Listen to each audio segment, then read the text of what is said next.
we were cut off, but still the injustice is happening. And while we were having the lockdown, people lost their jobs. They're so frustrated. And now they have even more inequality because they don't have the means. Even though they have government help, still don't have the means. You give them one single excuse. It's like a gas leak that is so thin, and it's leaking, is leaking, is leaking, is leaking. And then all of a sudden, you ignite it with something. Like the death of somebody unjustly, like something cruel, like what happened that we saw last week. That just ignites. And then you don't care. And then what happens? Like the law, you go out to protest. Like it's like I've had it enough. Like I don't want to be locked down. This is exactly what happened in Venezuela before, like many years before. In 2014, there was a huge protest. And I'm going to tell you what happens in these countries when they start doing this. There's inequality. The government implements some laws that says you have to stay indoors because you have to stay indoors because there are some protests. Stay safe. And then, okay. Yeah, some people, it's hard.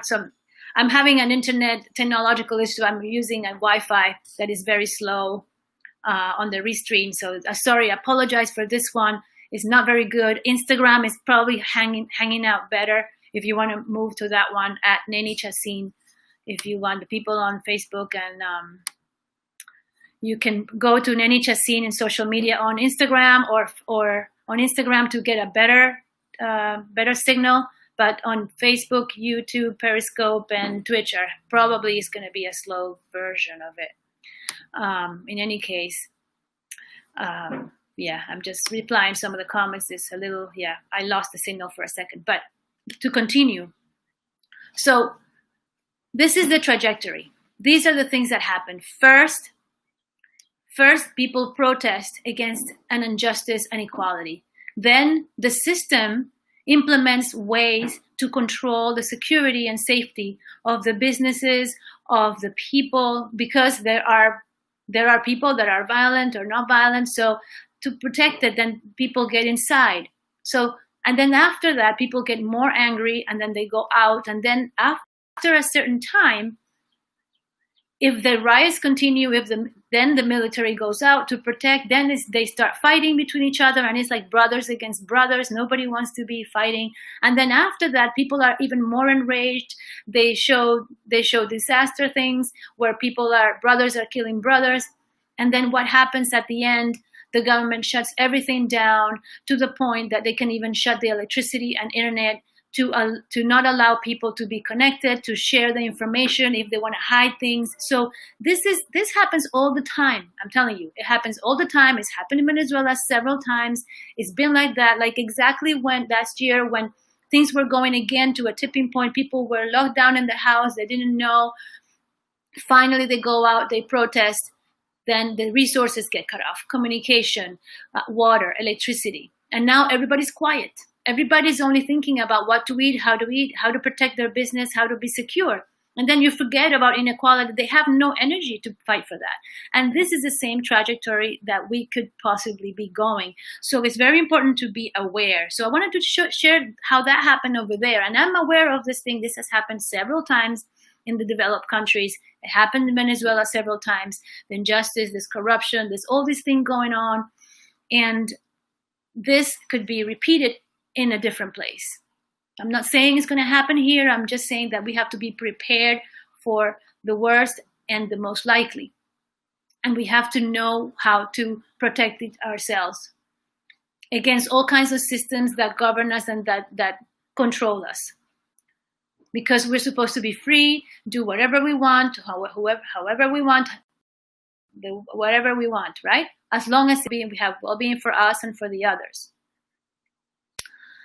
So then for that, I have some tools that I wanted to share with you, and I'll share during the week. I'll share a few things how you can be prepared, and I share some specific things that you can get to prepare for these things. And I'll show you the things that I have been doing to prepare for these things since last year. Okay?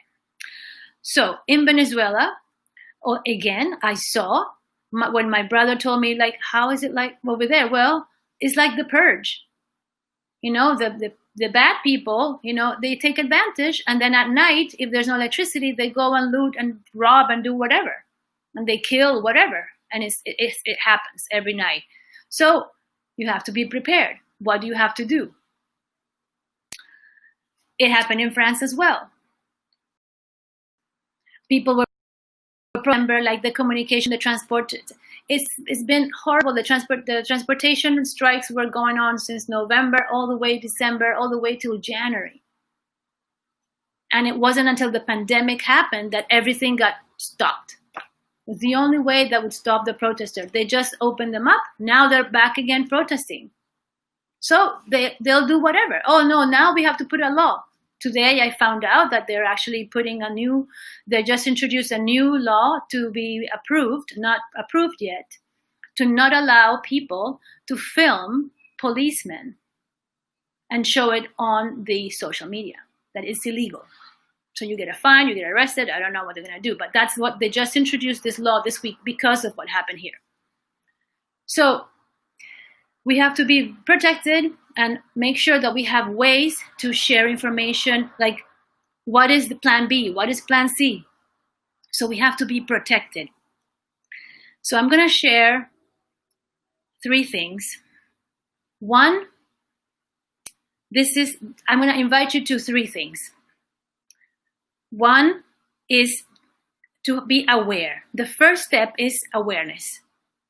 Make sure you're aware of what's happening. Make sure you're aware of the reality and what are your choices, and aware of how you feel and aware of the things that are happening. The second thing, I invite you for critical thinking. Without a reflection on what we do and how we do things, we don't grow and we can't make a proper decision. This happens for anything, for a business success, for a personal success, for a personal well-being, for a country. Without critical thinking of something, we don't have the proper growth. If life just passes and we don't decide on anything, for example, if something was difficult this past year, but you don't analyze why it happened, like why did I fail here? Why this didn't go wrong? Why this thing went wrong? Why did I feel this negative way? If you don't analyze why, the root cause, and you don't try to fix it, then you cannot progress and reach to success. This is true for all the different areas of our lives. So I invite you for critical thinking on the news. Critical thinking of all the laws that are being implemented. Critical thinking on everything that you see, that you understand, that you're exposed to.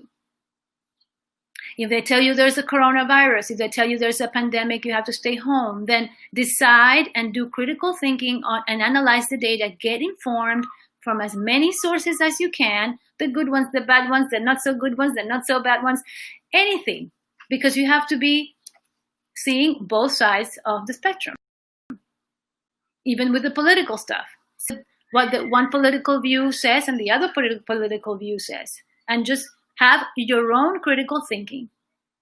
Don't rely on what this says or this says, just go deep to get the root of the data. Okay? So if they film this guy, like, that the medical, the coroner said that the guy that died, the Floyd died because of a heart attack. Well, like, go deeper. Like, what happened? What really happened? Like, when people are cut off from oxygen, your heart stops. Hello. My grandmother died from something in her lungs because she couldn't breathe. And on her way to the hospital, she had a heart attack. Did she die from a heart attack or did she die from a lung problem?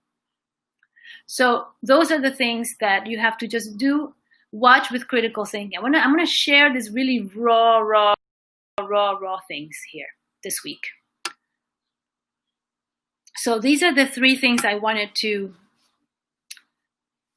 invite you. Awareness, critical thinking, and the third thing is going back to your inner self. Go inside. I know that we are tempted to go outside to do something, to protest. Hello from Michigan. Hi. So I wanted I want this. And the third thing is to go inside. How? With prayer, meditation, reflection, inner time. Like look inside of you and see, work with your own feelings. How do you feel? Why do you feel anger? Why do you feel hate? Why do you feel fear? Why do you feel peace? Why do you feel happy? Why do you feel enraged? Why do you feel envious? Why do you all the different feelings? There's no judgment. Absolutely no judgment. Just don't judge yourself. Just allow yourself to really feel what you want to feel, and then dig deeper. Okay, I feel this way because of this, and then you can heal. You say, okay, so this is where it's coming from. I know that I've been very calm because I've seen this happen so many times to it. I know prepared. What do I do? Well, I prepared for the communications. I don't know what happened this morning, but all of a sudden my internet was not working. It stopped. I've been with technical support all morning, and finally they say, okay, use this. So I have a temporary internet. They're coming tomorrow to see. But it was cut off exactly in the moment I was sharing something important. So I don't know what's happening. I don't know.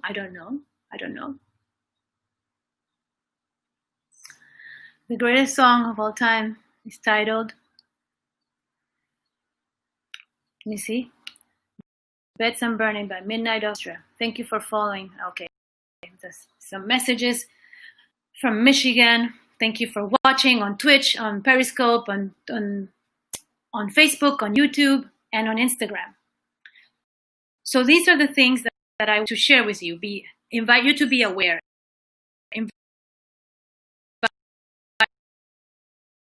Thinking inner you, with prayer, meditation, and reflection. Inner time. I know it may be hard because you're in the house. Maybe you're.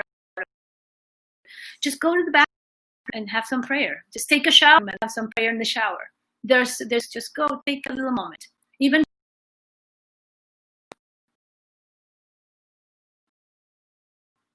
to stay quiet yourself, to feel eating, to feel that you're alive, that you survived this. If you're not dead right now after a whole world pandemic, then you have a lot to be grateful for.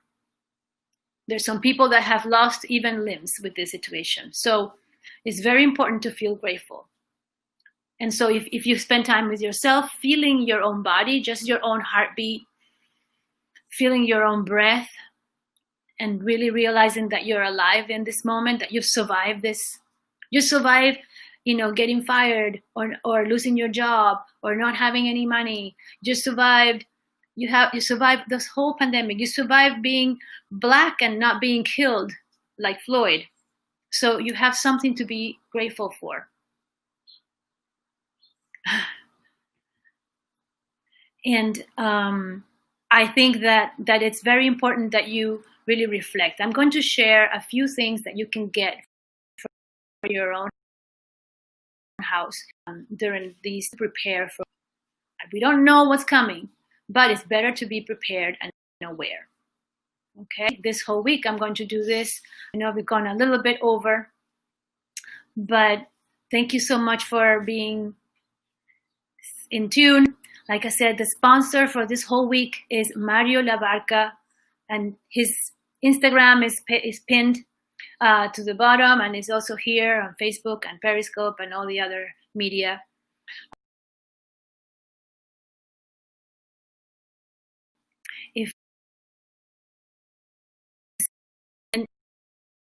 I'm going to share the screen. So here are some of the pictures the paintings that he makes. He's an amazing artist from Venezuela. I'll tell you more about his story during the week. I'll be sharing a little bit about Mario. He's an artist, a painter, a poet, a musician. You can send the orders via Instagram for all his paintings. You can look at his Instagram to see some of the stuff. He's been doing some beautiful figurative paintings, abstract paintings with masks and faces and shapes. And that's Mario right there. And he lives in Maracaibo, where I was born, my hometown. He is a full-time artist. He lives off his work. You can order his paintings, and there is a way to ship directly to anywhere in the world through a private UPS mailboxes, etc., that they have over there. So you can get this art in your house. Some of these art, not my art. I won't share mine, and maybe I'll give you a tour another day during this week about the art that I have in my house. Art is a way to express, a way to cheer us up with the colors and the light. And this is a special artist that grew up and lives in Venezuela and can survive. And so I really thank Mario for allowing me to promote his art during my week and being my sponsor for the whole week. I don't have anything, no interest there's no personal interest. All the money for the orders go to him. I don't have any commission or anything. This is just to help really the artist over there. And I wanted to promote him. I've been promoting him all my life. I used to sell his paintings here in Boston too, just to help him. I would bring all his paintings and sell them here. Many people have his paintings. His paintings are beautiful. I love them. They cheer me up. I feel better when I have the paintings around me. I don't have them in Paris when I'm in Paris, but here in my house, I'm very happy when I have them around me. And so thank you, Mario, for allowing me to put you as a sponsor for this week. And let me see. And thank you so much. And so if you want to support me, you can certainly go to support me. Let me see. I have some resources for you at chacin.com/COVID-19. COVID-19. You can go there. I have free coaching, free resources, meditation that you can actually go. You can also get any of my books. I have a little love story book on Amazon. I have a cooking book for these times. And I also have flower photography with inspirational messages from photos that I've taken throughout my travels. And if you want to support me, you can get any of these products.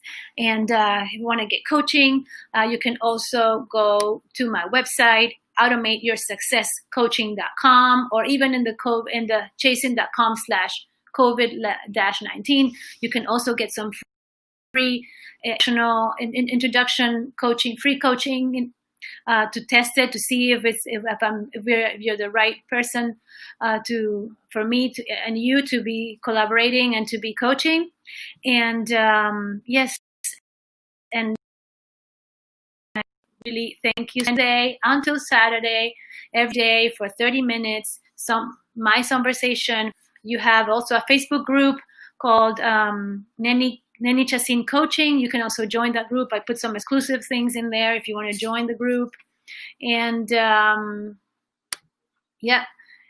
and what else? Yeah, that's it for now, for today. I hope that this was instructional. I hope that this gave you a little bit of peace and some strategies for your life to cope with this situation that's happening. I know it's touched a lot of lives. I know it's touched you in a very special way, that everybody is going out there voicing their opinion on the situation, because we've been asked to speak out loud of what we think and not stay quiet. I am definitely not African American, but I am an immigrant. I am a minority. I am considered Latina in the United States, which is also a minority and a struggled population here.